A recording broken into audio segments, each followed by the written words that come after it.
Saatnya saya menekankan bahwa sinergi fiskal dan moneter itu sangat penting untuk pertumbuhan ekonomi ke depan dan sangat bisa karena kondisi ekonomi kita sedang baik dan moneter dan fiskal memang sudah bekerja sama selama ini. Pak, tadi salah satu pemaparan Bapak adalah sinergi yang lebih erat terkait dengan otoritas fiskal, Pak. Salah satu aspeknya itu adalah pembiayaan APBN. Apakah memang ke depannya mungkin apakah ada rencana penambahan porsi pembelian SBN di pasar sekunder seperti yang biasa dilakukan oleh BI gitu, Pak? Itu adalah sesuatu yang yang terus berlangsung ya, itu apakah ada dan tidaknya saya rasa itu berdasarkan keperluan. Pak, maksudnya tadi bedanya antara sinergi fiskal moneter sama beda sama burden sharing tuh contoh nyatanya gimana sih, Pak? Kalau burden sharing kan selama waktu itu di pandemi, intinya burden sharing itu sharing dari cost biaya gitu loh. Kalau yang sekarang saya katakan tadi adalah sinergi untuk pertumbuhan ekonomi. Ini beda, konteksnya juga beda. Yang satu waktu itu saya nggak menyatakan bahwa sebelumnya salah, yang sebelumnya itu sangat diperlukan karena masa COVID tadi. Cuman saat ini targetnya lain, targetnya adalah pertumbuhan ekonomi. Makanya antara likuiditas dan penurunan likuiditas dari Kemenq waktu itu menopang BI rate yang terus Jadi burden sharing nggak bakal dilanjutin, Pak? Kenapa? Burden sharing nggak bakal dilanjutin? Burden sharing kan sudah suatu konsep yang masa lalu. Oke, jadi nggak dilanjutin, Pak ya? Pak Thomas tadi disebut soal pengunduran dirinya per 31 Desember tahun ini. Kayaknya Pak Thomas perlu klarifikasi tahun ini atau 2025 ya? 2025 Maret saya sudah tidak menjadi bendahara umum. Sebelumnya saya bendahara umum Gerindra 17 tahun ya. Di bulan Maret tahun lalu saya tidak menjadi bendahara umum lagi. Nah, tanggal 31 Desember tahun lalu itu saya keluar dari keanggotaan Gerindra. Pak, dari generasi muda, Pak, izin Pak, bagaimana Bapak meyakinkan kami khusus generasi muda bahwa independensi Bank Indonesia ke depan tetap terjaga karena mengingat bahwa sebelumnya ini merupakan dari Partai Golkar. Pertama bahwa undang-undang independensi Bank Indonesia itu sangat kuat. Kedua, saya melalui semua proses yang harus dilakukan berdasarkan undang-undang itu. Ya. Pak, tadi kan pengundurannya kan sejak 31 Desember 2025, Pak. Apakah memang sejak saat itu, apakah sudah ada rencana? Saya sudah mengundurkan diri sebagai anggota DPR. Oke, terima kasih. Sampai kita ketemu. Terima kasih. Optimis. Di Bank Sentral, Pak. Selamat ya, Pak.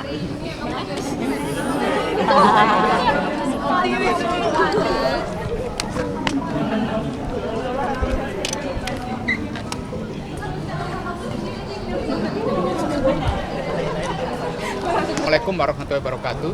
Teman-teman jurnalis yang saya hormati, baru saja Komisi 11 DPR RI mengadakan rapat internal, diawali dengan rapat pimpinan, yaitu pimpinan Komisi 11 bersama pimpinan Poksi-Poksi dari 8 Poksi lengkap hadir dan pimpinan juga lengkap hadir. Telah dilakukan kemudian kesepakatan melalui proses musyawarah mufakat dan kemudian dimasukkan dalam rapat internal di Komisi 11 bahwa diputuskan yang menjadi Deputi Gubernur Bank Indonesia pengganti Bapak Yuda Agung yang mengundurkan diri adalah Bapak Thomas A.M. Jiwandono. Dan hari ini kita sepakati diputuskan bersama menjadi keputusan Komisi 11 di rapat internal dan nanti akan dibawa ke paripurna DPR RI untuk disahkan dalam rapat paripurna besok. Pak, ini kan baru Pak, pertimbangannya apa? Berapa lama mengambil keputusan tersebut, Pak? Lebih dari setengah jam lah kita ambil keputusan. Pertimbangannya apa, Pak? Pertimbangannya bahwa Bapak Thomas adalah figur yang bisa diterima oleh semua partai politik. Dan figur Bapak Thomas tadi juga menjelaskan dengan sangat bagus soal bagaimana perlunya membangun sinergi antara kebijakan moneter dan kebijakan fiskal, sehingga memberikan penguatan terhadap pertumbuhan ekonomi itu seperti apa. Dan bagaimana membangun agile, katanya kelincahan dalam proses pengambilan keputusan ini. Dan menurut saya memang itu isu yang sedang kuat saat ini, bagaimana membangun sinergi yang saling menguatkan antara monetary policy dan fiscal policy. Pak, tanggapan pro kontra ini gimana Pak? Ini kan karena memang katanya Pak Thomas ini keluarga dari Prabowo, apakah itu mempengaruhi atau seperti apa? Menurut saya itu masing-masing orang mempunyai persepsi. Tapi perlu saya sampaikan bahwa Bank Indonesia itu bekerja berdasarkan undang-undang. Di dalam undang-undang itu ada kolektif kolegial. Ada gubernur sebagai gubernur Bank Indonesia dalam sebuah dewan gubernur Bank Indonesia. Kemudian ada deputi gubernur senior dan ada deputi gubernur. Jadi tidak bisa dikatakan kemudian masing-masing itu berdiri sendiri-sendiri. Ada kolektif kolegial. Bahwa fakta Pak Thomas keponakan itu ya, tapi dia tadi sangat profesional menjelaskan tentang bagaimana kebijakan-kebijakan itu diambil dalam sebuah proses, sehingga kalau menurut saya isu itu bisa dikesampingkan, bahwa ada profesionalisme. Bahkan di closing statement beliau menyampaikan tentang profesionalisme itu menjadi salah satu hal yang kuat yang ingin beliau jaga, dan menurut saya itu menjadi sebuah closing statement yang menguatkan posisi profesionalisme seorang Thomas Djiwandono. Pak, paripurnanya kapan Pak? Besok atau Diagendakan besok jam 10. Pak, seluruh fraksi menerima putusan. Semua secara musyawarah mufakat. Ada catatan Pak? Tidak ada catatan sama sekali. Bahkan banyak catatan-catatan yang masuk justru adalah catatan yang sangat positif. Misalnya apa? Ya tadi mengenai komitmen untuk memperkuat profesionalisme, independensi BI dan sebagainya. Ya Pak, kalau di masyarakat kan beredar bahwa Pak Thomas ini belum ada rekam jejak di moneter begitu ya Pak. Apakah ini mungkin jadi ada kekhawatiran dari Komisi 11 mungkin ke depannya? Jabatan Deputi Gubernur Bank Indonesia itu adalah jabatan kolektif kolegial di dalam sebuah forum Dewan Gubernur.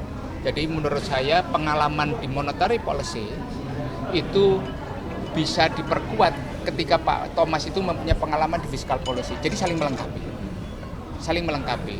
Dan itu kan bisa berjalan dalam proses selanjutnya. Oke. Begitu ya. Terakhir Pak, apa yang perlu difokuskan BI setelah terpilihnya deputi baru ini Pak? Ya silakan rapat, kemudian fokuskan bagaimana program-program BI itu bisa tercapai, rupiahnya menguat dan sebagainya. Dan alhamdulillah hari ini rupiah menguat ke 16.700 pada saat kita memutuskan Pak Thomas terpilih sebagai Deputi Gubernur Bank Indonesia. Berarti gara-gara Pak Thomas ya Pak, rupiah jadi bagus. Alhamdulillah. Yang bilang kalian ya. Stay updated. Info terkini masih banyak. Jangan lupa subscribe, like, dan share YouTube official OKZone. Dan selengkapnya ada di okezone.com.